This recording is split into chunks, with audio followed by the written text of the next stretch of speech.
નમસ્કાર વિદ્યાર્થી મિત્રો, આ છે ધોરણ 11નું સંસ્કૃતનું પેપર, બરાબર, કે જે આજે શનિવારે લેવાયું છે 5મી તારીખે.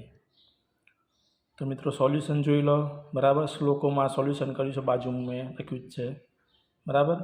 અને ચેનલને ભાઈ સબસ્ક્રાઈબ કરજો બાકીના પેપર જોઈતા હોય તો, બરાબર. સોલ્યુશન જોઈ હોય તો સબસ્ક્રાઈબ કરજો અને તમારા મિત્રો સુધી શેર કરજો. વિડીયોને ખાસ લાઇક કરજો, બરાબર.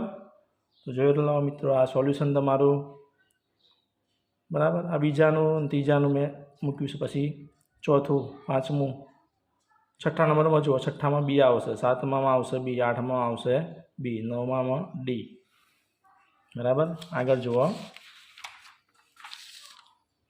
આગળ જોઈ લો, 13મા નંબરમાં, 14મા નંબરમાં, 15મામાં, બરાબર.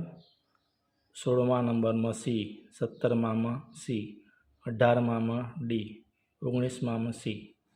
પછી આ જુઓ 20મામાં, આ જે એ બી સી ડી છે ને, એનો જવાબ છે, આ બીનો જવાબ છે, બરાબર.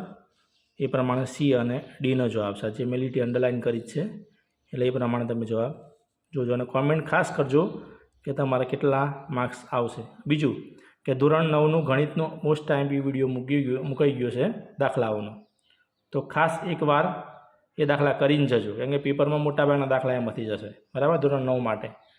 તો ખાસ જોઈ લેજો. 26મામાં જોઈ લો, 26મામાં આવશે પેટી, બરાબર. 27માં ન્યાયાધીશ, એ પ્રમાણે જોઈ લો. આમાં પણ મેં પ્રશ્ન અંડરલાઇન કરી જ છે, બરાબર. જવાબ છે તમારા સીનો જવાબ આવ્યો, જે અંડરલાઇન કરીએ.